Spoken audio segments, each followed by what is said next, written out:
देश दुनिया की सारी बड़ी खबर के साथ आगे सामने मौजूद दोस्तों चलेंगे। सबसे पहले सबसे बड़ी अपडेट आपको बताएंगे जहां पर है आरएसएस का मुख्य दफ्तर और आरएसएस के संचालन का राज्य। वहां पर आरएसएस के खिलाफ एक बार फिर से ऐसा विरोध हुआ है दोस्तों कि पुलिस प्रशासन के लोगों को 7000 से ज्यादा पुलिस कर्मियों को तैनात करना पड़ा है स्थिति को संभालने के लिए। बताएंगे क्या है पूरा मामला और कौन से संगठन ने आरएसएस के खिलाफ जमकर मोर्चा खोला है दोस्तों, और हजारों हजार की संख्या में लोग मैदान में उतर आए हैं। इसी के साथ में चलेंगे एक और बड़ी अपडेट की तरफ जहां पर बिहार के विधानसभा चुनाव को लेकर एक बार फिर से एनडीए गठबंधन के 11 नेताओं को सस्पेंड करना पड़ा है दोस्तों। क्या है इसके पीछे बड़ा कारण और क्यों जिला अध्यक्ष समेत राष्ट्रीय सचिव तक को सस्पेंड करना पड़ा है, डिटेल में जानकारी अब तक पहुंचाएंगे। इसी के साथ में मोदी के मंच पर विकास को लेकर एक बार फिर से एक्सपोज हो गए नरेंद्र मोदी। बताएंगे मोदी के दावे और असलियत में जमीन आसमान का अंतर निकला है दोस्तों। इसी के साथ में बताएंगे कैसे बीजेपी वाले डाल डाल तो विपक्ष पात पात चलते हुए बीजेपी को उसी तरीके से उसी भाषा में करारा जवाब दे रहा है दोस्तों। इसी के साथ में कर्नाटका के अंदर फिर से आरएसएस में शामिल एक और अधिकारी को पोस्ट से हटाया गया। एक एक करके चलेंगे आज की सारी बड़ी खबरों की तरफ, लेकिन उससे पहले अगर आप भी मानते हैं कि बिहार के विधानसभा चुनाव में इस बार कुछ तो हवा बदलाव की बन रही है तो इस वीडियो को लाइक करके लाल बटन दबाकर चैनल को सब्सक्राइब करके बेल आइकन दबाकर कमेंट बॉक्स में अपनी राय जरूर लिखकर बताएगा दोस्तों। इसके इतर अगर आप भी मानते हैं कि परिवर्तन से ही विकास हो सकता है तो ज्यादा से ज्यादा वीडियो को शेयर कीजिएगा दोस्तों और कमेंट बॉक्स में अपनी राय जरूर लिखकर बताएगा। चलते हैं सबसे पहले सबसे बिग ब्रेकिंग न्यूज अपडेट की तरफ दोस्तों, जहां पर आरएसएस के मुख्यालय वाले राज्य यानी महाराष्ट्र से बड़ी अपडेट सामने आई है दोस्तों। यहां पर छत्रपति संभाजी नगर यानी औरंगाबाद जिले के अंदर दलित समाज के एक बड़े संगठन की ओर से आरएसएस के खिलाफ मोर्चा खोला गया दोस्तों। महाराष्ट्र में वंचित बहुजन अघाड़ी ने जन आक्रोश मार्च आरएसएस के दफ्तर की तरफ निकाला दोस्तों, और पुलिस से अनुमति ली गई लेकिन पुलिस ने अनुमति देने से मना कर दिया। इसके बाद हजारों की संख्या में दलित समाज के लोग इकट्ठा हुए और आरएसएस की दफ्तर की ओर मार्च करने लगे दोस्तों। मार्च करते वक्त आरएसएस के खिलाफ जमकर नारेबाजी की गई दोस्तों। इस पूरे मार्च का नेतृत्व कर रहे थे बहुजन समाज से जुड़े कई सारे नेता, जिसमें युवा नेता सुजात अंबेडकर थे, राज्य समिति के सदस्य अमित भुईगल थे और राज्य समिति के सदस्य शामीभा पाटिल थे, और भारत का तिरंगे के साथ साथ महाराष्ट्र पब्लिक ट्रस्ट एक्ट भी अपने साथ में लेकर गए थे दोस्तों। आपको बता दें कि इन संगठन ने कहा था कि हम आरएसएस वालों को उनके दफ्तर में घुसकर उनको 3 चीज सौंपने जा रहे हैं। एक है भारत का संविधान जो संघ के लोग नहीं मानते, दूसरा है भारत का तिरंगा जिसका अपमान करते हैं और आजादी के दिन यानी 15 अगस्त को काले दिन के तौर पर मनाते हैं, और तीसरा कानून हम उनको देना चाहते हैं महाराष्ट्र पब्लिक ट्रस्ट एक्ट यानी सरकारी कानून जिसके तहत आरएसएस को अपने आप को एक संगठन के तौर पर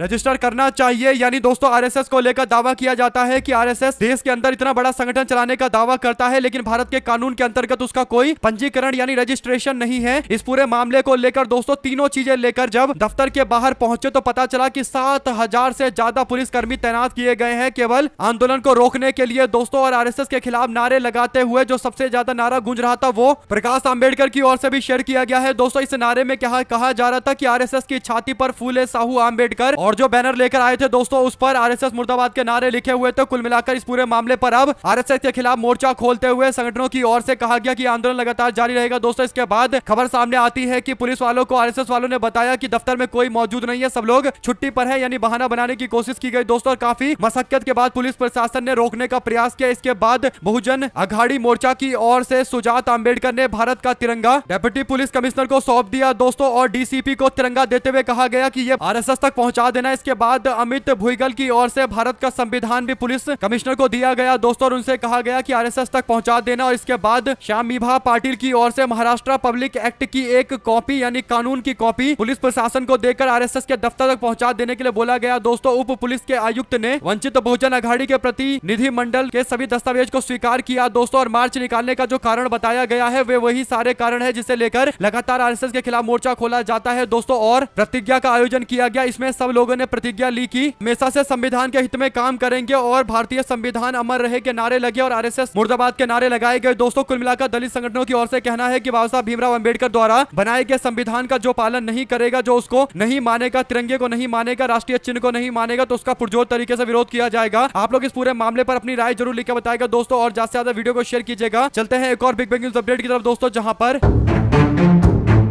बिहार के विधानसभा चुनाव को लेकर नरेंद्र मोदी बिहार के समस्तीपुर और उसके बाद बेगूसराय में रैली को संबोधित कर रहे थे दोस्तों। प्रधानमंत्री दोनों रैली के दौरान केवल आरजेडी का नाम ले रहे थे, तेजस्वी यादव और जंगल राज शब्दों का इस्तेमाल कर रहे थे दोस्तों। मोदी के भाषण में ऐसा लग रहा था कि ज्यादा टाइम वो केवल आरजेडी का नाम ले रहे हैं। ऐसे में जंगल राज के आरोप लगाकर नरेंद्र मोदी जब वहां से निकले दोस्तों तो पता चला कि नरेंद्र मोदी की रैलियां में जो महिलाएं आई थी, रैलियों में महिलाएं आई थी, उनमें से ज्यादातर महिलाओं के कई सारी चीजें खो गई दोस्तों। जनसभा के दौरान समस्तीपुर में महिलाओं को गैलरी से बहुत नुकसान उठाना पड़ा दोस्तों। कई सारे महिलाओं के जेवर गायब हो गए। सभा के बाद कई महिलाएं रोती बिलखती नजर आई, जबकि गैलरी में भारी सुरक्षा व्यवस्था थी दोस्तों। यानी सोचिए कि नरेंद्र मोदी जहां से भाषण दे रहे थे उसके सामने गैलरी बनी हुई थी और उस गैलरी से महिलाओं के जेवरात गायब हो गए, जेवर गायब हो गए और मोदी जंगल राज आ जाएगा, जंगल राज आ जाएगा का डर दिखा रहे थे दोस्तों। यानी सोचिए कि सामने कानून व्यवस्था एकदम ठप पड़ी हुई है और लोगों के ज्वेलरी लूटे जा रहे हैं और चोरी किए जा रहे हैं, लेकिन नरेंद्र मोदी को एक जंगल राज का डर दिखाना जरूरी है। यानी राष्ट्रीय जनता दल को बदनाम करने के लिए जंगल राज शब्द का इस्तेमाल कर रहे हैं और सामने लोगों को लूटा जा रहा है, चोरी की जा रही है। अगर आप भी मानते हैं दोस्तों कि नरेंद्र मोदी बिहार में जो कानून व्यवस्था को लेकर बड़ी बड़ी बातें करते हैं, उनको पहले सवाल का जवाब देना चाहिए कि भाजपा सरकार यानी केंद्र सरकार के अंतर्गत आने वाले एनसीआरबी में यह क्यों बताया गया है कि बिहार में देश के सबसे ज्यादा अपराध होते हैं, यानी बिहार उत्तर प्रदेश जैसे राज्यों में सबसे ज्यादा क्राइम होते हैं। अगर आप भी मानते हैं दोस्तों कि नीतीश सरकार की पोल नरेंद्र मोदी सरकार के एनसीआरबी का डेटा खोलता है, तो मोदी आकर बिहार में अगर जंगल राज का जाप जपेंगे और उसके बाद महिलाओं के इस तरीके से ज्वेलरी और जेवरात चोरी होंगे, तो साफ तौर पर जनता कहीं ना कहीं नरेंद्र मोदी को लेकर और ज्यादा नाराजगी जताएगी। दो शब्द जरूर लिखकर बताएगा दोस्तों। अगर आप भी मानते हैं कि एक बार फिर से नरेंद्र मोदी जंगल राज के मामले को लेकर जो दावा कर रहे थे उस पर खुद ही एक्सपोज हो चुके हैं, तो दो शब्द जरूर लिखकर बताइएगा दोस्तों। चलते हैं एक और बड़ी अपडेट की तरफ, जहां पर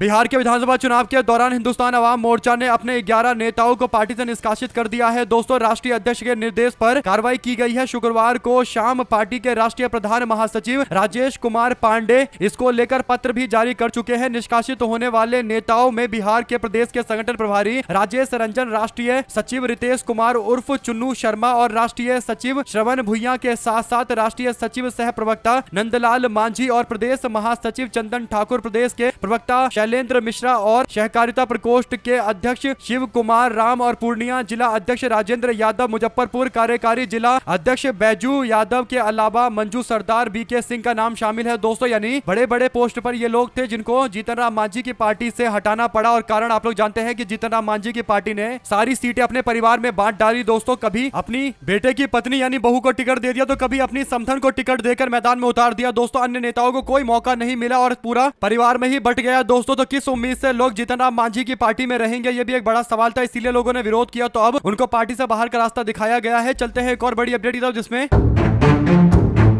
नरेंद्र मोदी दावा कर रहे थे कि बिहार में 24 घंटे लाइट रहती है, इसीलिए हमको अब लालटेन की कोई जरूरत नहीं है। अब जो जानकारी सामने आई है दोस्तों, उसके अनुसार लालटेन को लेकर प्रधानमंत्री मोदी आलोचना करके बेगूसराय पहुंच गए, यानी समस्तीपुर में आलोचना की और बेगूसराय में रैली को संबोधित करने के लिए पहुंचे। तब नरेंद्र मोदी के मंच पर अचानक से बिजली चली जाती है दोस्तों, बत्ती गुल हो जाती है। तो बीजेपी के बेगूसराय से सांसद गिरिराज सिंह मंच पर आकर बिजली वाले से बोलने लगते हैं कि भाई लाइट जलाओ, बिजली शुरू करो, यानी बिजली क्यों बंद कर दी। इस तरीके से बोल बोलकर चिल्ला चिल्लाकर वापस से बिजली लाने की कोशिश कर रहे हैं दोस्तों। कुल मिलाकर सोशल मीडिया पर वीडियो वायरल हुआ, बिहार कांग्रेस निशाना साधा। बिहार कांग्रेस ने कहा कि डबल इंजन की लाइट ही फ्यूज हो गई है, मोदी के मंच पर विकास की बत्ती गुल हो गई है। गिरिराज लगे चिल्लाने और वो चिल्लाने से ज्यादा कुछ करते भी नहीं है दोस्तों। दो शब्द जरूर लिखकर बताएगा इस मामले पर भी। इसी के साथ में तेजस्वी यादव अभी भी नरेंद्र मोदी से काफी आगे है बिहार चुनाव को लेकर दोस्तों। नरेंद्र मोदी को फेसबुक पेज पर लगभग 3,500 लोग देख रहे थे, लाइव देख रहे थे, लेकिन उसी समय राष्ट्रीय जनता दल के नेता तेजस्वी यादव रैली कर रहे थे मुजफ्फरपुर के अंदर पारू में, तो उनको तकरीबन 4,4100 लोग देख रहे थे दोस्तों। तो अगर आप कंपेयर करेंगे तो मोदी को पूरे भारत में अलग अलग इलाकों से लोग देख रहे होंगे, जबकि तेजस्वी यादव को बिहार या उसके आसपास के इलाकों से लोग देख रहे होंगे। तो नरेंद्र मोदी के फॉलोवर भी कई गुना ज्यादा है तेजस्वी यादव की तुलना में। इसके बावजूद तेजस्वी यादव को ज्यादा लोग लाइव सुन रहे हैं। इससे पता चलता है कि तेजस्वी यादव बिहार के अंदर नरेंद्र मोदी से बड़े स्टार प्रचारक है और तेजस्वी वर्सेस बीजेपी के नेता मोदी और शाह का मुकाबला हो चुका है। जैसा तेजस्वी यादव कह रहे हैं कि इस बार बिहार के लोगों को तय करना है कि उनको बिहार किसके हाथ में सौंपना है, क्या बिहार को बिहारी चलाएगा या बिहार को बाहरी चलाएगा।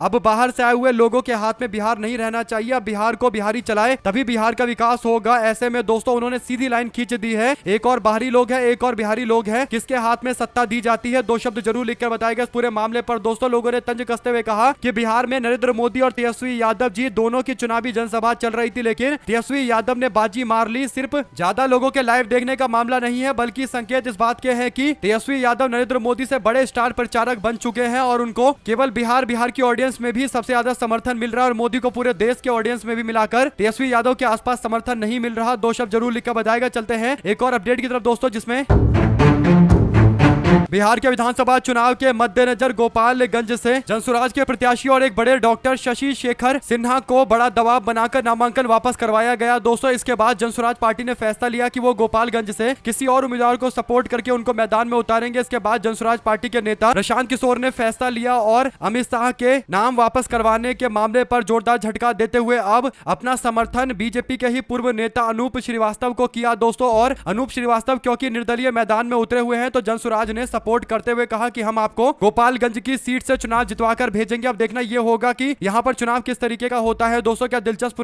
चुनाव होगा या फिर एक तरफा होगा? क्या समर्थन उस तरीके से हो पाएगा जैसा अपने पार्टी के नेता के सिंबल को लेकर हो सकता था, यानी जनसुराज के सिंबल पर जो लड़ता उसको तो अच्छा समर्थन मिल सकता था दोस्तों, लेकिन जो व्यक्ति निर्दलीय लड़ रहा है क्या उसको जनसुराज जिताने के लिए या फिर लड़ाई में अच्छे तरीके से सामने रखने में सफल हो पाएगी? ये एक बड़ा सवाल है जिसका जवाब जल्द ही सामने आएगा। जो भी जानकारी इससे जुड़ी आती रहेगी आप लगातार अपडेट पहुंचाते रहेंगे। चलते हैं एक और बड़ी खबर की तरफ दोस्तों, जहां पर आरएसएस के कार्यक्रम में शामिल होने पर एक और व्यक्ति को उसके पोस्ट से हटाया गया। कर्नाटका के अंदर एक सरकारी रसोइया आरएसएस के कार्यक्रम में गया था दोस्तों, इसके बाद उसको पोस्ट से हटा दिया गया है। यानी कर्नाटका के अंदर आरएसएस के करीब अगर कोई भी सरकारी व्यक्ति दिखाई देता है दोस्तों तो उसको तुरंत सस्पेंड करके उसको हाथ में सस्पेंशन का लेटर पकड़ा दिया जाता है। और एक ये मुहिम चल रही है, यानी सुनिश्चित किया जा रहा है कि कोई भी सरकारी व्यक्ति आरएसएस के कार्यक्रम या उसकी मानसिकता का जुड़ा ना हो, और अगर आरएसएस की मानसिकता का है तो कम से कम आरएसएस के कार्यक्रम में शामिल ना हो जब तक नौकरी पर है। दो शब्द जरूर लिखकर बताएगा दोस्तों इस तरीके के एक्शन के बारे में। चलते हैं एक और अपडेट की तरफ, जहां पर बिहार कांग्रेस के प्रभारी कृष्णा अल्लावरू ने संकेत दिया है कि कांग्रेस पार्टी सरकार बनने के बाद बिहार के अंदर 2 उप मुख्यमंत्री बनवाएगी। एक है दलित समाज के व्यक्ति को, एक मुस्लिम समाज के व्यक्ति को, यानी सभी समाज के लोगों को प्रतिनिधित्व देने के लिए यह फैसला लिया गया है। कृष्णा अल्लावरू इंटरव्यू के दौरान कई सारी और भी बातें बताते हैं दोस्तों। कुल मिलाकर वो जो कहना चाहते हैं वो ये कि आरएसएस और भारतीय जनता पार्टी को इस बार बिहार के चुनाव में वैचारिक लड़ाई में जोरदार तरीके से शिकस्त देनी है और इसके लिए तैयारी महागठबंधन की पूरी हो चुकी है। महागठबंधन में मुख्यमंत्री पद के उम्मीदवार को लेकर उन्होंने कहा था कि हम लोगों ने पहली मीटिंग में तय कर लिया था कि कौन हमारा नेता होगा, तो हमारे लिए ये कोई बड़ी बात नहीं थी कि अपना नेता चुनना है। हम केवल सीटों को लेकर बातचीत कर रहे थे और जब अंडरस्टैंडिंग पूरी हो जाती तो हम नाम अनाउंस कर देते और हमने वैसा ही किया है। इसके बाद अब संयुक्त घोषणा पत्र भी लॉन्च होने वाला है दोस्तों, जिससे पता चलेगा कि महागठबंधन के लिए कौन कौन से मुद्दे सबसे ज्यादा प्राथमिकी वाले हैं। 2 शब्द जरूर लिखिएगा दोस्तों। चलते हैं एक और बड़ी अपडेट की तरफ, जहां पर दिल्ली के पूर्व सांसद उदित राज ने एक बड़ा दावा किया है। उन्होंने कहा तस्वीरें शेयर करते हुए कि जो मनुवाद से ईमानदारी से लड़ता है उसको हर सितम और जुल्म सहने के लिए तैयार रहना चाहिए। कुछ कथित दलित पिछड़ों के नेता है जो आरएसएस और बीजेपी से लड़ने का ढोंग करते हैं, जबकि अंदरूनी मिले रहते हैं। वो कई मकान लेकर बैठे हुए हैं और सुरक्षा मिली हुई है। मेरी सुरक्षा छीनी गई और आज घर से मेरा सामान भी फेंक दिया गया, जबकि 28 अक्टूबर को कोर्ट में तारीख है। मामला सब्जुडाइज है, यानी कोर्ट के सामने है और 3-4 दिन में इस पर फैसला आ जाएगा। 3-4 दिन में कोई फर्क नहीं पड़ता, लेकिन इसके बावजूद खाली कराने वाले अधिकारी ने कहा कि 28 को स्टे मिल जाएगा, इसलिए ऊपर से आदेश है कि आपके घर को खाली करवाया जाए, यानी कोर्ट के फैसले से ही पहले उसे खाली करवाया जाए। कुल मिलाकर दोस्तों भारतीय जनता पार्टी के ही टिकट पर उदित राज दिल्ली से चुनाव जीते थे दोस्तों, फिर कांग्रेस पार्टी में आ गए और अब उनको उनका घर छोड़ने के लिए मजबूर किया जा रहा है। 2 शब्द आप पूरे मामले पर लिखकर जरूर बताएगा दोस्तों। आप लोग जानते हैं कि कई सारे ऐसे लोग हैं जो किसी बड़े सरकारी पोस्ट पर भी नहीं है, तब भी बड़े बड़े बंगले में रहते हैं और ये सारा इंतजाम इसलिए किया जाता है क्योंकि जो लोग बीजेपी या आरएसएस से जुड़े वैचारिक व्यक्ति होते हैं उनके लिए इंतजाम कर दिए जाते हैं, लेकिन जब दूसरे की बात आती है तो उनको हटाने के सारे प्रयास किए जाते हैं, उनको घर में रहने तक नहीं दिया जाता। 2 शब्द जरूर लिख कर बताएगा दोस्तों। इसी के साथ में बिहार के चुनाव में उत्तर प्रदेश का रंग भी दिखाई देगा दोस्तों। समाजवादी पार्टी के सारे वरिष्ठ नेता अब बिहार की ओर रुख कर रहे हैं, समाजवादी आ रहे हैं। इस तरीके से जानकारी देते हुए समाजवादी पार्टी समर्थकों ने बताया कि बिहार में अब धुआं होगा। उत्तर प्रदेश से उठी समाजवाद की ज्वाला अब बिहार की धरती पर दस्तक देने जा रही है। पीडीए यानी पिछड़ा दलित और अल्पसंख्यक नायक श्री अखिलेश यादव जी का बिहार की क्रांतिकारी भूमि पर दिल से स्वागत है। पीडीए नायक श्री अखिलेश यादव जी तेजस्वी यादव के समर्थन में प्रचार करेंगे। महागठबंधन की एकता और समाजवाद की लहर मिलकर बिहार में एक नई इबारत लिखने जा रही है। जनता है तैयार, नौजवान जोश में है, अब मैदान में उतर रहा है। उत्तर प्रदेश का समाजवाद लालटेन का साथ देने के लिए दोस्तों अखिलेश यादव तो मौजूद रहेंगे ही, उनके साथ में आजम खां भी बड़े दिनों के बाद चुनावी रण में कूदने जा रहे हैं दोस्तों। आजम खां सीतापुर जेल में बंद थे, लेकिन जब वो जेल से बाहर निकले हैं तो आखिरकार अब चुनावी प्रचार प्रसार में मैदान में उतरने जा रहे हैं। आजम खान का प्रचार होगा तो राष्ट्रीय जनता दल को और ज्यादा बड़ा समर्थन मिलेगा दोस्तों। इसी के साथ में समाजवादी पार्टी की सांसद डिंपल यादव भी प्रचार के लिए आ रही है। अफजाल अंसारी भी प्रचार के लिए आ रहे हैं दोस्तों, जबकि वो गाजीपुर से नेता है, वरिष्ठ नेता है दोस्तों और सांसद भी है। और उत्तर प्रदेश का गाजीपुर का इलाका बिहार से सटा हुआ है दोस्तों। ऐसे में अफजाल अंसारी के प्रचार करने का असर देखने को मिलेगा दोस्तों, क्योंकि उनका प्रभाव उन क्षेत्रों के अंदर भी है जहां पर बिहार लगता है, लेकिन वो उत्तर प्रदेश से सटा हुआ इलाका है। साथ साथ अवधेश प्रसाद, जिन्होंने भारतीय जनता पार्टी को राम मंदिर लहर के बावजूद अयोध्या में शिकस्त दे दी दोस्तों, अवध क्षेत्र के बड़े नेता है, वे भी प्रचार करने आ रहे हैं। और तेज प्रताप यादव जो पूर्व सांसद है वो भी मैदान में है दोस्तों। इकरा हसन को भी बुलाया जा रहा है, कैराना की सांसद को, और प्रिया सरोज भी चुनावी मैदान में उतर रही है। तो इस बार अखिलेश यादव एकदम सीरियस तरीके से समाजवाद की धारा को और ज्यादा तेज करने जा रहे हैं और सुनिश्चित करना चाहते हैं कि बिहार में इंडिया गठबंधन की सरकार बने। अगर बिहार में इंडिया गठबंधन की सरकार बनेगी दोस्तों तो नीतीश कुमार पलटी मारेंगे, और जैसे ही नीतीश पलटी मारेंगे वैसे ही देश के अंदर जो बीजेपी के अल्पमत की सरकार चल रही है वो खतरे में आ जाएगी और केंद्र में भी सत्ता परिवर्तन हो सकता है। तो दूरदृष्टि को देखते हुए ये फैसला लिया जा रहा है। 2 शब्द जरूर लिखकर बताइएगा दोस्तों। इसी के साथ में अब छठ पूजा बिहार में शुरू हो रहा है, लेकिन ऐसा लग रहा है कि बीजेपी के लोग छठ पूजा पर भी राजनीति करने लगे हैं दोस्तों। छठ पूजा के कार्यक्रम को लेकर तैयारियां चल रही है और बीजेपी के नेता पवन सिंह एक गाना लेकर आए हैं। इस गाने में नीतीश कुमार और नरेंद्र मोदी की तारीफ की जा रही है दोस्तों, और वीडियो भी बनाया गया है। छठ पूजा का राजनीतिकरण किया जा रहा है। 2 शब्द इस बारे में भी लिखकर जरूर बताएगा और ज्यादा से ज्यादा वीडियो को शेयर कीजिएगा। चलते हैं एक और बड़ी अपडेट की तरफ, जिसमें बिहार के भारतीय जनता पार्टी के उप मुख्यमंत्री सम्राट चौधरी एफिडेविट नहीं बोल पाते दोस्तों, एफिडेविट को हाफिडेविट कहते हैं। एक उनका इंटरव्यू का कुछ क्लिप भी वायरल हो रहा है, जिसमें चित्रा त्रिपाठी उनसे पूछती है कि बीजेपी ऐसे व्यक्ति को उप मुख्यमंत्री कैसे बना सकती है। सम्राट चौधरी कहते हैं कि मैं जेल में रहा हूं, अगर नाबालिग होता तो जुवलाइन कोर्ट में रहता, जुवलाइन केस होता। यानी दोस्तों पहले एफिडेविट को हैफिडेविट बोल रहे थे, उसके बाद पेनल्टी को प्लेंटी बोल रहे थे, और जुवनाइल कोर्ट को अब जुवलाइन कह रहे हैं दोस्तों। यानी जो नाबालिगों का कोर्ट होता है जिसे जुवनाइल कोर्ट कहा जाता है, उसे जुवनाइल कोर्ट की जगह जुवलाइन कोर्ट बता रहे हैं। यानी नाइल और लाइन का अंतर ही नहीं पता चल पा रहा दोस्तों। कुल मिलाकर यह भारतीय जनता पार्टी के उप मुख्यमंत्री है। अगर इनकी 1-2 मिस्टेक होती तो लोग छोड़ भी देते कि हो सकता है कि उनकी भाषा पर पकड़ नहीं होगी, लेकिन हर बार वो कैसे गलती कर सकते हैं, ये एक बड़ा सवाल है दोस्तों। अगर कोई छोटा बच्चा भी हो, उसको एफिडेविट बोलने के लिए बोला जाए तो वो एफिडेविट डंके की चोट पर 10 बार बोलेगा, और एफिडेविट का हैफिडेविट तो नहीं बनाएगा, और पेनल्टी का प्लेंटी तो नहीं बनाएगा। और उसके बाद अब जुवलाइन बोल रहे हैं जुवनाइल की जगह। 2 शब्द जरूर लिखकर बताएगा दोस्तों, अगर आप भी मानते हैं कि बहुत खोजबीन के बीजेपी के लोग इस तरीके के नेता लेकर आते हैं दोस्तों। 2 शब्द जरूर लिखकर बताएगा, ज्यादा से ज्यादा वीडियो को शेयर कीजिएगा। चलते हैं एक और बिग न्यूज अपडेट की तरफ, जहां पर